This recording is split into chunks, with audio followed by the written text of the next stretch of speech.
Tonight, we're on the case in Las Vegas, Nevada. One of the world's most popular tourist destinations suddenly became the backdrop for a shocking mystery when high school student Alyssa Otremba vanished just steps away from her home. These are the pedestrian tunnels under the freeway that Alyssa would have walked through. It's so surreal. You're just a normal family, and just all of a sudden your world flips upside down. It was a nightmare. It was horrific. What we were dealing with is the worst thing that we could think of. Alyssa Paige Otremba was born on May 16, 1996, in Fort Worth, Texas, to Scott and Jennifer Otremba.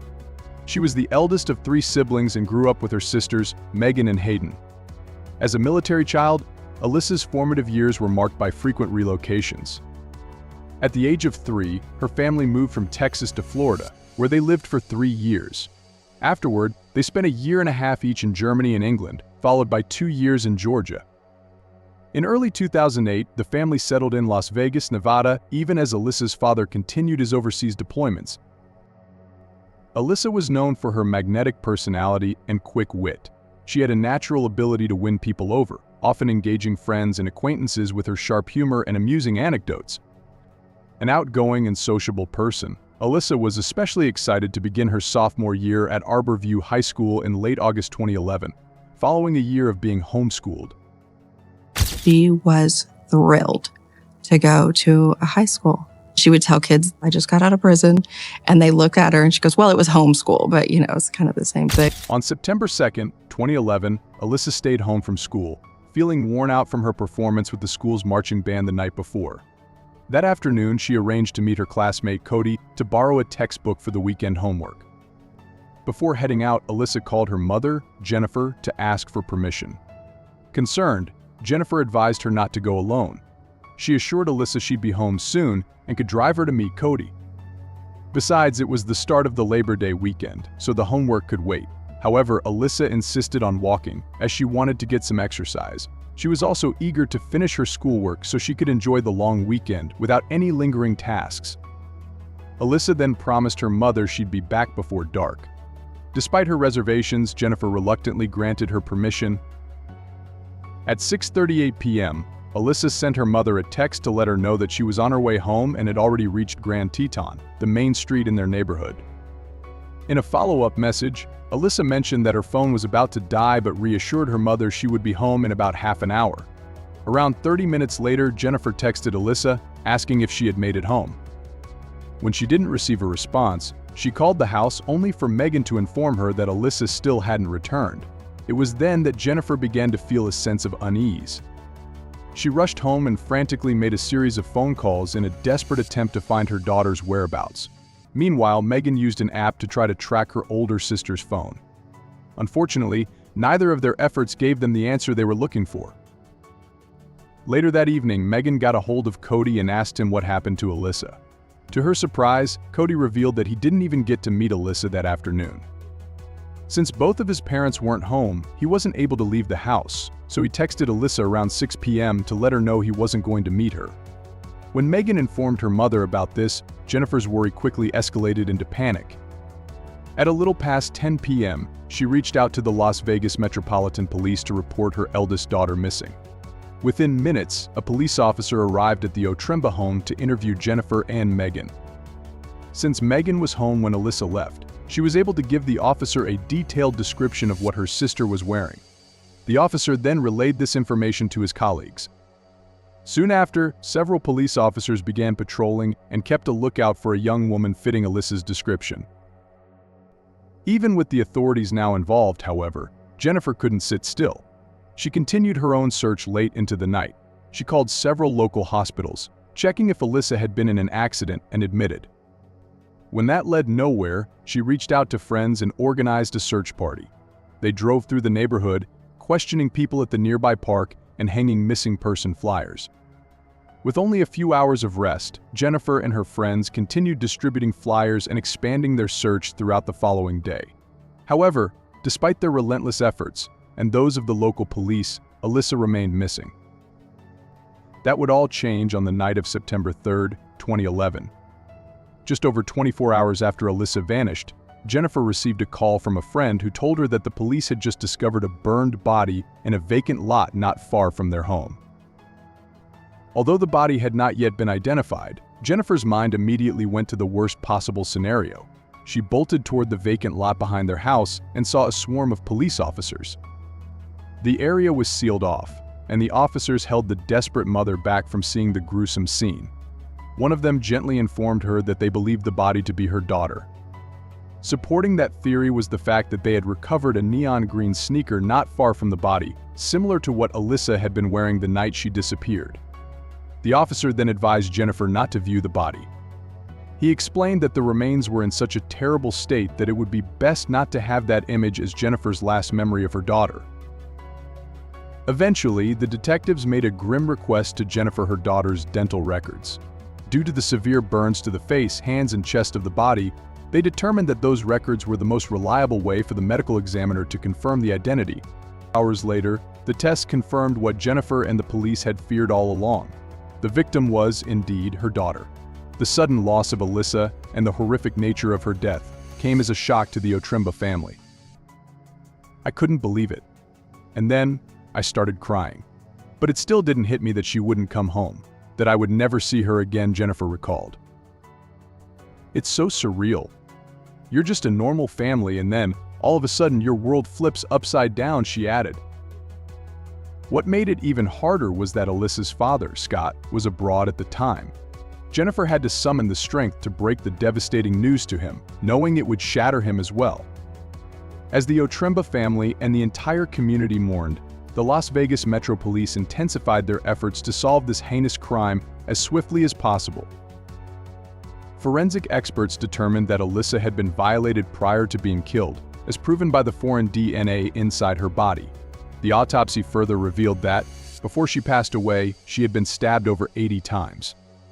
While a few of the wounds proved fatal, most appeared to have been inflicted only to torment and induce pain. In addition to the stab wounds, a triangular knife tip was found embedded in her skull, further demonstrating the viciousness of the crime. Investigators then theorized that after killing Alyssa, the assailant set her body on fire in an attempt to destroy evidence. While Alyssa's remains were found just 300 feet from her home, the crime scene itself was hidden by the uneven terrain and thick bushes of the 32-acre vacant lot. From the main road, passers-by would have had no way of seeing the horrific attack unfold. Thus, finding an eyewitness to the crime was highly unlikely.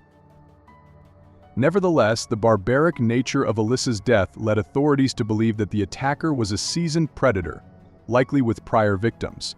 So, they ran the DNA sample through the national database, confident in finding a match. Unfortunately, there was no record of the perpetrator on file. With that lead exhausted, authorities began considering the possibility that Alyssa's case was a crime of passion. The victim is usually attacked by somebody close to her, so you're thinking, we have to look at boyfriends, ex-boyfriends, and then move our way out, one investigator said. However, after speaking with her family, they quickly ruled out that angle as Alyssa didn't have a boyfriend at the time. Officers also questioned Cody about his supposed meeting with Alyssa on that fateful night. But after the interview, Cody's alibi was verified, and he was ruled out as a suspect. Detectives then worked on retracing Alyssa's final movements before she was killed. They suspected that she took a shortcut through a tunnel running beneath the highway, as it was the most direct route from her home to where she was supposed to meet Cody. These are the pedestrian tunnels under the freeway that Alyssa would have walked through, the investigator explained. As investigators retraced the path Alyssa would have taken from the meeting place, through the tunnel, and toward her home, they uncovered critical evidence that supported their theory. A trail of blood was found, starting near the gate to her community and leading directly to the location where her body was ultimately discovered. This sidewalk is where we found the first drops of blood leading out into the vacant lot. From these findings, detectives surmised that Alyssa's attacker likely spotted and followed her as she passed through the tunnel. Once she reached the gate, she was likely attacked at knife point and forced to walk to the isolated spot, where the crime was ultimately committed. Investigators then canvassed the area along the route Alyssa likely took, asking if anyone had seen her or noticed someone following her on the night of September 2nd. Disappointingly, they never found a witness. Desperate for new leads, authorities released selective details about the case to the public. These included the location of the tunnel where Alyssa and her killer likely crossed paths. Not long after, they were flooded with calls from concerned citizens offering tips. None, however, was more promising than the one provided by a certain young woman. The caller was an 18-year-old female. Her name was Elizabeth Morales. She said, "I know who killed this girl on September 6, 2011. Police met with Elizabeth at a gas station near the crime scene." While she was nervous, she was also determined to tell everything that she knew. Her story began on the night of September 2, 2011. At that time, Elizabeth was out on a date with her boyfriend Danny Ortiz when his phone started buzzing repeatedly. After ignoring about 20 missed calls, a frustrated Danny finally answered. When the call ended, Elizabeth immediately sensed a shift in Danny's mood. Concerned, she asked what it was about. Danny then explained that his best friend, Javier, urgently needed help and insisted they meet alone. Reluctantly, Danny cut their date short and took Elizabeth home. Just before leaving, he revealed something about Javier that sent chills down her spine. "I think he might have killed somebody." Elizabeth was so shaken by her boyfriend's remark that she wasn't able to sleep at all that night. The following day, when she heard the news of Alyssa's gruesome death, her mind immediately returned to what Danny had told her. She later informed investigators that she didn't know Javier's full name, but mentioned that Danny often warned her that his best friend was a dangerous man. Elizabeth then talked about her growing suspicion that Alyssa wasn't Javier's only victim. In early 2011, a female friend of her brother had been violated in the same tunnel Alyssa likely passed through. The young woman survived only because her friends arrived in time, scaring off the attacker. After that incident, Elizabeth saw a composite sketch of the assailant. He was described as a young Hispanic male with short hair, wearing a baseball cap, and in his late teens. The description matched Javier. At the time, though, Elizabeth didn't want to believe it could be him. But now, after learning of Alyssa's case and the crime's proximity to the tunnel, Elizabeth was convinced Javier was responsible for both attacks. After Elizabeth gave her testimony, detectives informed her that they would need to speak with Danny. They assured her that her identity as the tipster would remain confidential. Elizabeth, however, turned down the idea of hiding her identity. But in a remarkable show of courage, she insisted that they tell Danny directly that she was their source. After escorting Elizabeth home, detectives headed to Danny's residence. To their surprise, Danny appeared unusually calm, which suggested that he might have anticipated their visit. When questioned about his connection to a man named Javier, Danny initially feigned ignorance, claiming he knew nothing. However, when investigators revealed that Elizabeth had directed them to him and that lying could land him in prison, his demeanor shifted. Realizing that he might get into serious trouble, Danny finally began to talk. At that point, he's realizing, "I don't want to go down," and then he started to open up. Danny revealed his best friend's full name as Javier Rigetti. He confirmed Elizabeth's account of Javier calling him on the night of September 2nd. He told investigators that during the call, Javier confessed that he had messed up, might have killed someone, and needed Danny's help. Although Danny didn't believe him at first, he still went to Javier's house to check on him. Once he arrived, a visibly distraught Javier took him to the back of the house and repeated the chilling words he said on the phone. Only this time, he provided more disturbing details, such as how young he thought his victim possibly was. Javier then asked Danny to drive him to a gas station, which he reluctantly did. He recalled that Javier was carrying a small black duffel bag and had borrowed money from him to fill a gas can. As Danny watched his friend fill the can, a sense of dread washed over him. He began feeling sick and desperately searched for a way to get out of the situation. Yet, somehow, he couldn't bring himself to abandon Javier just yet. After leaving the gas station, Javier directed Danny to the edge of a vacant lot where the crime took place. Although Danny never saw Alyssa's body, it was at that moment he became certain that Javier really killed someone. Before setting the body on fire, Javier turned to Danny and asked if he was going to help. Terrified, Danny could only respond that he had to leave. He then drove away, leaving his best friend behind at the crime scene. With Danny's statement aligning with his girlfriend's account, Javier was now the prime suspect in Alyssa's murder. As the interview drew to a close, detectives asked Danny why he didn't report Javier to the police in the first place. Overcome with emotion, Danny explained that their long-standing friendship was what kept him from coming forward. He's crying and telling us that that's his best friend and he loves him, and he's still holding out hope that he didn't do it. After the interview, Danny led police to Javier's home. Fearing that Javier was armed and dangerous, SWAT teams surrounded the residence and prepared for a potential confrontation. To the authorities' surprise, however, the 19-year-old calmly walked out with his hands raised, surrendering without resistance. What struck me as he was walking to me was, "This is the man from the sketch. It's an exact match." 4 days after the brutal murder of Alyssa Otremba, Javier Righetti was finally in custody. Once at the police station, Javier gave a full confession. He recounted how he first spotted Alyssa on the evening of September 2nd, 2011. At the time, she was talking on her cell phone and walking west on Grand Teton Drive, less than a mile from her home. Javier saw Alyssa as an easy target and began following her sometime after 6:30 p.m. He intended to attack her once they reached the tunnel, similar to an attack he had committed on another young woman earlier that year. However, Alyssa began walking faster, likely sensing she was being followed. As she approached the gate to her community, Javier seized the opportunity and launched his attack. He knocked her to the ground, causing her to bleed. At knife point, he forced her to follow him to a nearby vacant lot. Desperate to survive, Alyssa complied. Once they reached a secluded spot in the vacant lot, out of public view, Javier proceeded to take advantage of her. At one point, Alyssa managed to grab his knife, but Javier quickly overpowered her and took it back. He then began stabbing her repeatedly in a brutal frenzy.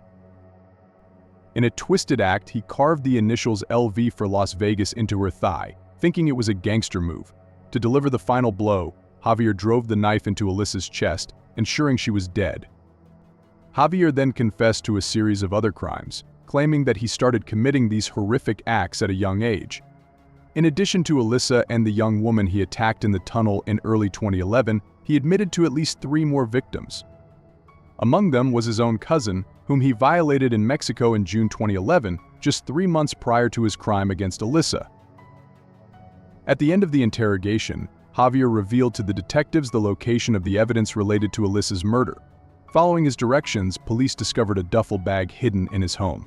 Inside, they found Javier's blood-stained clothing and the mangled knife he used to kill Alyssa. The Otremba family was later informed about Javier's arrest and confession, bringing them a sense of relief amid their grief. I was very relieved because it's scary to think that somebody that could do something like that is walking the streets. They also expressed their gratitude to Elizabeth for her bravery in coming forward and helping bring justice for Alyssa's death. I think she's absolutely amazing for what she did. It takes such a huge amount of courage to do something like that. Almost 6 years later, in March 2017, Javier Righetti was put on trial for the murder of Alyssa Otremba. After several days of emotional testimony, the jurors deliberated for less than 3 hours before finding him guilty. During the sentencing, several of Javier's victims took the stand to share their harrowing experiences. Javier Righetti was ultimately sentenced to death and is currently incarcerated at Ely State Prison as of October 2024. Notably, the state has not executed a prisoner since 2006, which is why Alyssa's mother, Jennifer, continues to advocate fiercely for the enforcement of the death penalty. Since Alyssa's passing, the Alyssa Otremba Scholarship was established to honor her memory. Each year, a $1,000 scholarship is awarded to a dedicated member of the Arbor View Aggie Marching Band who has participated in the program throughout their entire high school career.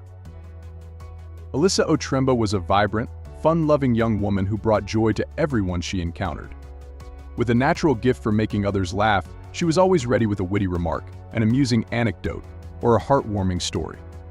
She embraced life fully, savoring every moment, and that is how her family and friends choose to remember her, full of light, laughter, and a zest for living. Right before she walked out of the door, I told her that I loved her, and she told me that she loved me too. We didn't always say that. So I'm extremely grateful that the last thing that she heard me say to her was that I love her. She was just such a great person. She was going to make an impact on the world, and he took that away.